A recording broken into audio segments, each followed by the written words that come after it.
Good morning, students. I hope you all are fine and a very happy new year to each and every one of my loving students. May this year God bring comfort, peace, happiness, and joy in everyone's life. As we all are knowing, last year in 2020, we had a tough time, but we overcome by all the difficulties, and God has given chance to see the new year. So I'm coming back to my lesson. Last in December we have read the sectors of Indian economy, and the first part we have read about the three sectors. First, we have read about the primary sectors, then the secondary sectors, and the tertiary sector. All these sectors are very, very important for the development of our country. And today, we are going to read about the sectors of Indian economy, and we will study the interdependent of these three sectors, about the primary sector, about the secondary sector, and also about the tertiary sector. How these three sectors are important for the Indian economy and how they are interdependent on each other. Now, we will study how the three sectors are interdependent. First, as we have already read about the primary sector, like primary sector gives us raw material. Like one example, sugarcane is grown in the field. Like we are getting the wood from the forest, like we are getting the water from the rivers, ponds, lakes. So these things are the raw material. And if the sugarcane is going to the secondary sector, where the process of manufacturing will start, means sugarcane will be converted into sugar. As wood will be converted, like wood से क्या बनता है? wood से कागज बन सकता है. तो अभी तक जो हमने बच्चों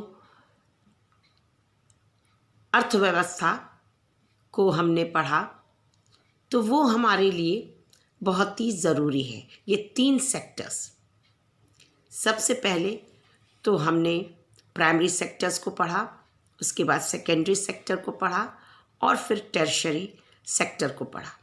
ये तीनों सेक्टर हमारे लिए बहुत ज़रूरी हैं, क्योंकि ये हमारे इकोनॉमी को बढ़ाते हैं, हमारे देश की अर्थव्यवस्था को बढ़ाते हैं, और इससे हमारे देश की तरक्की, उन्नति होती है, डेवलपमेंट होता है. तो जब हम बात करते हैं कि जब खेतों में शुगरकेन, जैसे गन्ने की खेती जब होती है, तो उस गन्ने को मिलों में भेजा जाता है चीनी बनाने के लिए. और जब चीनी बनती है तो उसको हमारे और आपके तक पहुंचाने के लिए, उसके लिए ट्रांसपोर्टेशन की ज़रूरत होती है. So when the manufacture of the sugar cane is completed, जब शुगर केन बन जाता है इंडस्ट्रीज़ में, then it is very important to send to the consumers because the transportation is needed for consumer also and for the producers also. तो जो लोग उत्पादन करते हैं उनके लिए भी और जो लोग चीज़ों को खरीदते हैं दोनों के लिए ये बहुत ही ज़रूरी है कि आपस में बहुत ही सुंदर तालमेल है ये तीनों इंडस्ट्रीज़ का। सबसे पहले तो हम प्राइमरी सेक्टर्स को देखते हैं कि जहाँ पर हमें रॉ मटेरियल मिलता है, फिर वो चीज़ों को बनाया जाता है इंडस्ट्रीज़ में, मिलों में, फैक्ट्रीज़ में, और तब वहाँ से लोगों तक पहुँचाते हैं, मार्केट तक पहुँचाया जाता है। किसके ज़रिए से? ट्रांसपोर्टेशन के ज़रिए से। और इसके बाद हमें फाइनेंस की ज़रूरत पड़ती। We need finance, we need transportation, we need communication, we need banking, everything, and insurance. So all these things are very important. जैसे कि मैंने अभी आपको बताया कि पानी जब हमें नदियों से मिलता है तो फिर या पहाड़ों से नदियाँ जब नीचे आती हैं तो उसके फोर्स को फिर हम उसको डैम में पानी को उसको एक जगह इकट्ठा करके और तब उससे बिजली का उत्पादन होता है। So in the rivers when it flows very fast, the development of the electricity production like hydel power is very important for all the industries। जैसा कि बिजली उत्पादन करके पानी से और फिर इंडस्ट्रीज़ को, फैक्ट्रीज़ को, मिलों को दिया जाता है जिससे कि कारखानों में, मिलों में, फैक्ट्रीज़ में सामानों का उत्पादन हो, क्योंकि उसके लिए बिजली बहुत ज़रूरी है। तो अब हम इन चीज़ों को देखते हैं। जैसे अभी हम बात करेंगे फिनिश गुड और फाइनल गुड्स। तो फाइनल गुड क्या है? और एक और टॉपिक है जिसको हम इंटरमीडिएट गुड्स बोलते हैं। तो इसके अंतर्गत we are going to study about the final goods. Final goods का हम जब डेफिनेशन पढ़ते हैं तो वो इस तरह से है: all goods which are meant either for consumption and consumers. It is important, or also it is important for us, and also it is the investment। जब हम इन चीज़ों का इस्तेमाल करते हैं तो ये सारी चीज़ें जैसे फर्म में या कंपनीज़ में, तो ये क्या हो जाता है, ये हमारा फाइनल गुड्स कहलाता है।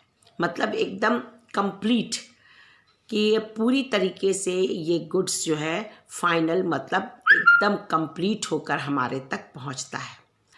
तो ये प्रोसेस में समय लगता है कि जब खेतों से रॉ मटेरियल इंडस्ट्री में जाता है, इंडस्ट्री में बनता है और फिर ट्रांसपोर्टेशन, कम्युनिकेशन और टेरिशरी के ज़रिए से ये हमारे तक पहुंचता है। तो फाइनल गुड्स का मतलब यही होता है कि जैसे अगर हम बात करते हैं शुगर की, तो शुगर जो है वो क्या है, फाइनल गुड्स है।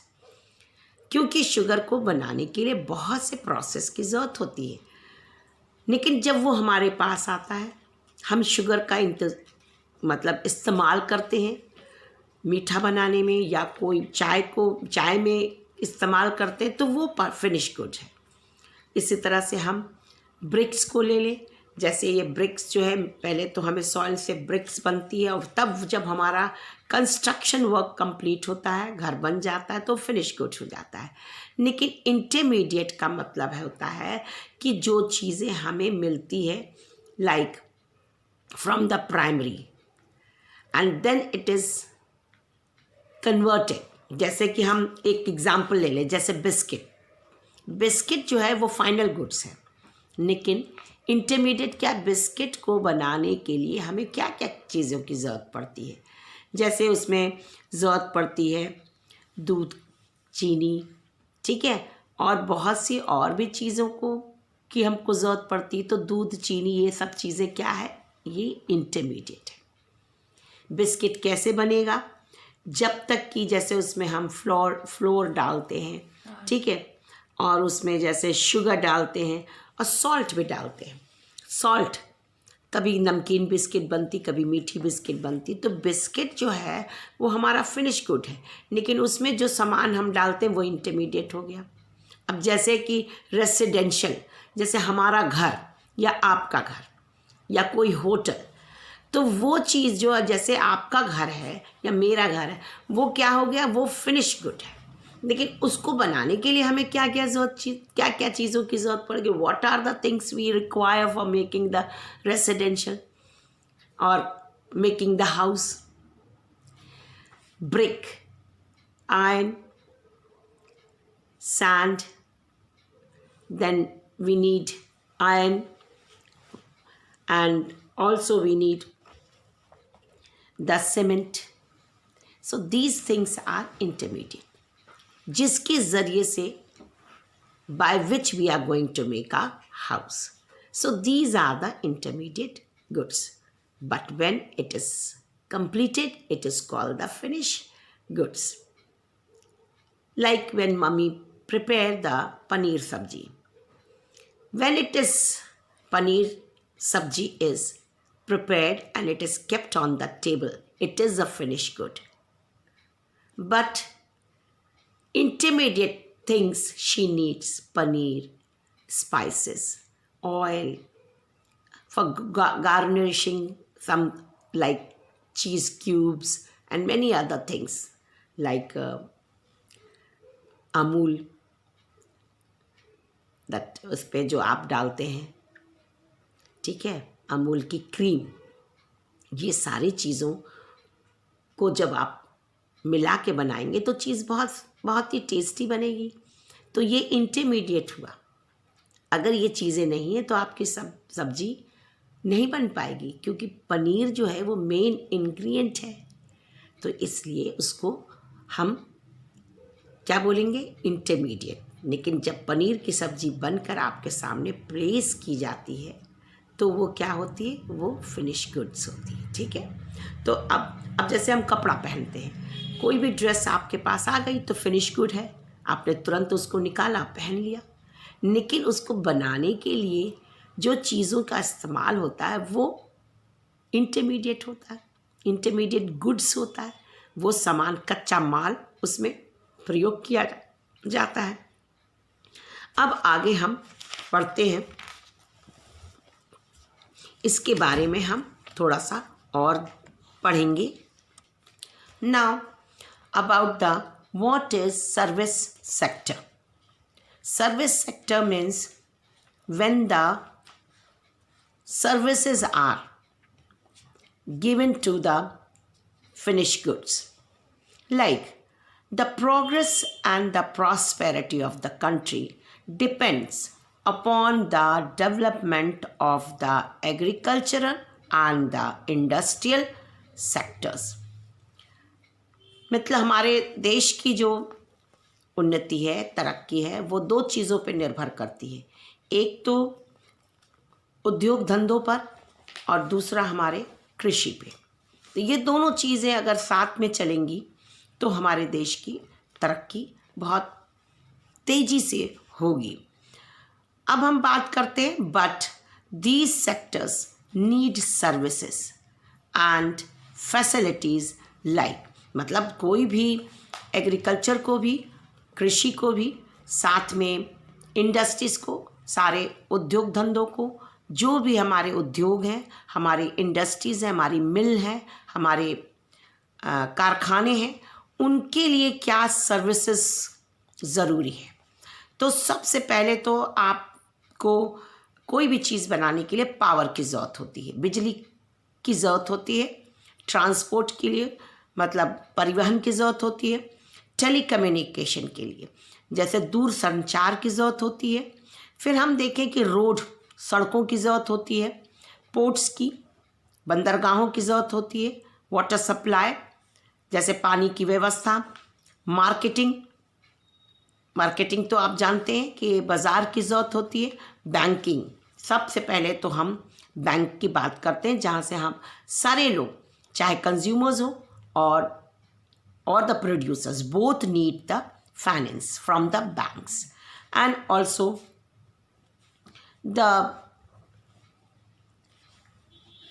insurance, any crop and any industries, it is very important to insure the products. सारे किसान अपने अनाजों को इंश्योर करते हैं, अपने खेतों को का इंश्योरेंस कराते हैं, और साथ में जितनी भी इंडस्ट्रीज़ हैं वो भी अपने चीज़ों का इंश्योरेंस। तो insurance is very important in the service.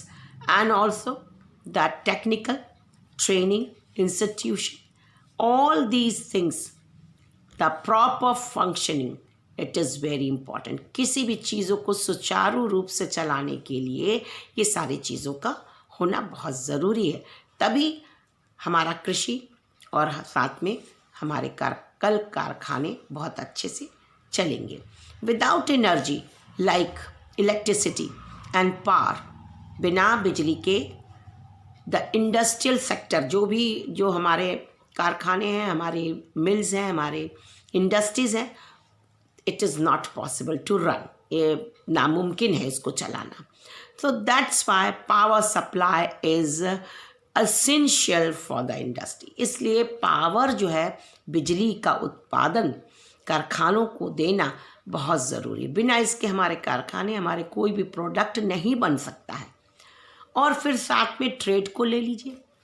Trade is also very important, and without the trade, like the road, railways, waterways and the airways, is very important to transport the goods from one area to another area.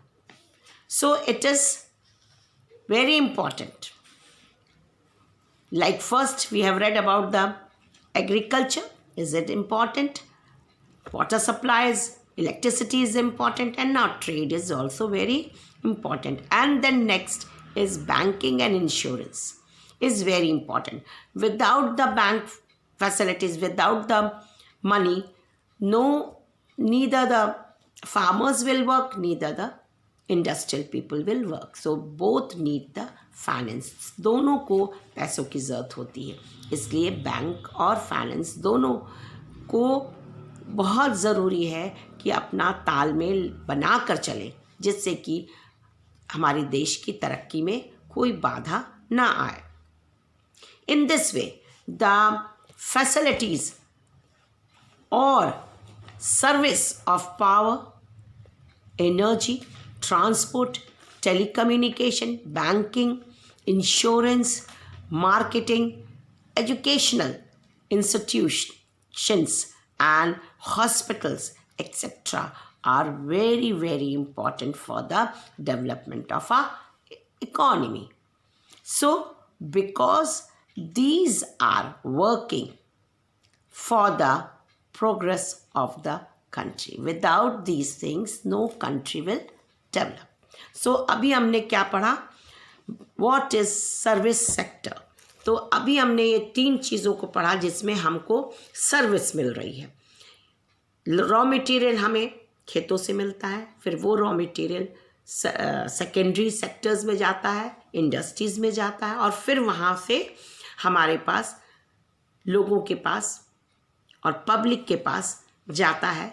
Communication, transport जो भी तरीके का हो, चाहे rail हो, road हो, और चाहे एयरवेज हो, चाहे वाटरवेज हो, तो बहुत ज़रूरी है कि ये सारी चीज़ें जो हमें सर्विस देती हैं उनका सुचारू रूप से इस्तेमाल हो और उसको अच्छे से हमारे देश में उसका जो है वो धीरे धीरे आगे बढ़े, जिससे हमारे देश की उन्नति हो।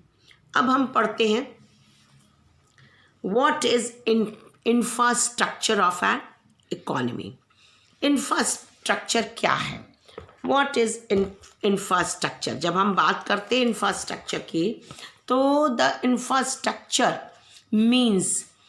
means foundation which can be taken as a basis of all activities in the economy. It is related to agriculture or industry or even trade. Means ये तीनों चीज़ इसमें इंक्लूड है। इंफ्रास्ट्रक्चर का मतलब है कि एग्रीकल्चर भी, प्राइमरी सेक्टर भी, सेकेंडरी सेक्टर्स भी और टर्शियरी, ये तीनों को मिल करके जब ये काम करते हैं देश की तरक्की के लिए, for the development of a country, then it is known as a infrastructure. And if the infrastructure of the country is very very good, definitely our country will rise, the country will go, means its development will run on a very rapid speed. So we will study about the economic, what is economic infrastructure. Now the next topic is what is disguised unemployment. So what is disguised unemployment means? Disguised unemployment is a situation in which more people are employed in an activity than the required one. मतलब इसमें आप इस तरह से देख सकते हैं कि जितनी रिक्वायरमेंट है, जितने लोगों की ज़रूरत है, उससे ज़्यादा लोग यहाँ काम करते हैं. अगर जैसे कि घर में एक दाई की ज़रूरत है, एक मेड की ज़रूरत है, लेकिन हम 10 रख लें, काम तो वही करेगी, सब मिल के बर्तन मांजेंगी, सब मिल के झाड़ू पोछा करेंगी, है ना. तो इस तरह से एक मेड भी हमारा काम कर सकती है और 10 लोग भी. तो जितनी रिक्वायरमेंट है उससे ज़्यादा का काम होना. अब जैसे हमने एक कुक रखा, घर में हम लोग 4 लोग हैं खाना बनाने के लिए, तो हम 4 लोग भी रख सकते. एक ही खाना बनाने के लिए 4 लोग मिलके बनाए तो एक भी वो काम कर सकता, 4 भी. तो मतलब कम ज़रूरत है लेकिन हम ज़्यादा लोग वो रख रहे हैं एक ही चीज़ को करने के लिए. तो इसको डिस्गाइज्ड अनएम्प्लॉयमेंट कहते हैं. तो now you can see the example here. The people who are actually engaged in such an activity, it is appear to be employed but not fully employed. जैसे अगर हम एक मेड को रख रहे हैं तो वो एम्प्लॉयड है, रोज़ आती है हमारे घर का काम करती. लेकिन अगर हम 10 को रख लें तो उसमें क्या है कि कभी कोई आएगा कोई नहीं आएगा, तो कोई भी मतलब जिम्मेदारी से हमारा काम नहीं करेगा. तो उसको बोलते हैं डिस्गाइज्ड अनएम्प्लॉयमेंट. ज़रूरत एक की है, कर रहे हैं 10 लोग. तो if it is a situation in which more persons are working on a piece of land than are required, एक छोटे से लैंड पे 10 लोग काम कर रहे हैं. चूँकि एक आदमी भी वो काम कर सकता है लेकिन फिर भी बहुत से लोग काम करते हैं, तो इसलिए इसको हम बोलते हैं disguised unemployment. When more people are employed in a job, then would be adversely affected agricultural output. अब जैसे एक खेत में 10 लोग काम करें तो उसके आउटपुट पर इफेक्ट तो पड़ेगा ही. फिर when more people are employed in a job then actually required, they are called discussed unemployment. Also we can see this situation is found in urban areas where thousands of casual laborers search for daily employment. यहाँ पर बहुत से लोग ऐसे हैं जो हज़ारों लोग जो हैं एक साथ काम खोजने निकलते हैं. तो ज़रूरी नहीं है कि एक दिन में हज़ारों को काम मिल जाए. कभी 2 को मिलता, कभी 3 को मिलता, कभी 10 को मिलता, कभी 15 को मिलता, कभी एक दिन एक को भी नहीं काम मिलता है. तो इस तरह से those people means these people earn very little. They have to do it because they have no other option. मतलब वो काम करने निकलते हैं, उनको मिले ना मिले लेकिन वो उनको कॉम्प्रोमाइज़ करना है कि जब वो घर से निकलते हैं तो उनको पता नहीं रहता कि मुझे आज काम मिलेगा कि नहीं मिलेगा. Therefore they are called discussed unemployment. अभी हम फिर इस टॉपिक को देखने के बाद हम थोड़ा सा डिस्कशन करेंगे about the we will discuss about the organized and unorganized sector. Means organized और unorganized sectors के बारे में हम इस चीज़ को पढ़ेंगे, जैसे कि सरकारी और गैर सरकारी। जैसे ऑर्गेनाइज का मतलब हर चीज़ बहुत सुचारू रूप से हो, और दूसरा जो है अनऑर्गेनाइज के मतलब जैसे भी मतलब आप उसमें काम करें, बहुत हर चीज़ बहुत नियम से नहीं होती है। जैसे कि आप इसका उदाहरण ले सकते हैं कि what do you mean by the organise sector. Organise sector includes all public sectors establishment and private sector establishment registered under one or the other act as Company Act Factory, like societies, like cooperative, and the Minimum Wages Act, Payment of Gratuity Act, Shops and Establishment Act. They are registered by the government and have to follow its rule and regulation. मतलब जब हम organise की बात करते हैं तो ये सारी चीज़ें बहुत ही नियम और कानून से चलती, जैसे कि हमारी सरकार चलाती है। जब हम सरकार की बात करते हैं तो सारी चीज़ें बहुत नियम से चलती है। उसमें जैसे जो लोग काम करते हैं तो उनकी लाइफ बहुत सिक्योर होती है, क्योंकि उनको ग्रेजुटी भी मिलता है, पेंशन भी मिलता है, उनकी सैलरी भी अच्छी होती है और समय पर उनको सैलरी मिलती है। फिर उनके कभी कभी उनको क्या है, उनको एक्स्ट्रा काम जब करते हैं ओवर टाइम, तो उनको ओवर टाइम भी मिलता है, उसका एक्स्ट्रा पेमेंट भी होता है। लेकिन वही इनकी जॉब जो है वो सिक्योर्ड है। लेकिन अब जब हम बात करते हैं प्राइवेट सेक्टर्स की, तो उसमें क्या है कि हमारी जॉब जो है सिक्योर नहीं है, और उसमें ओवर टाइम का पैसा नहीं मिलता है, उसमें ग्रेजुटी नहीं है, उसमें पेंशन नहीं है, कोई एक्स्ट्रा आपको अकोमोडेशन का भी नहीं मिलता है। लेकिन अगर आप सरकार में, रेलवेज़ में हैं या और भी अच्छे उसमें हैं, तो आपको रहने के लिए भी मिलता है, अकोमोडेशन मिलता है, या बैंक में काम करने वाले लोग हैं उनको रेंट मिलती है। लेकिन जो प्राइवेट उसमें फर्म्स में काम करते हैं, प्राइवेट जगहों पे काम करते हैं, तो इसी को बोलते हैं अनऑर्गेनाइज, जो बहुत ही सुचारू रूप से न चलाया जा सके, उसको अनऑर्गेनाइज बोलते हैं। और जो ऑर्गेनाइज्ड है वो हमारी सरकार बहुत ही नियम कानून के तहत और बहुत ही सुचारू रूप से अपने काम को करती है। तो आज मैंने इन चीज़ों पे डिस्कशन किया है, और I hope you have understood nicely, students. Now, thank you very much and God bless you all.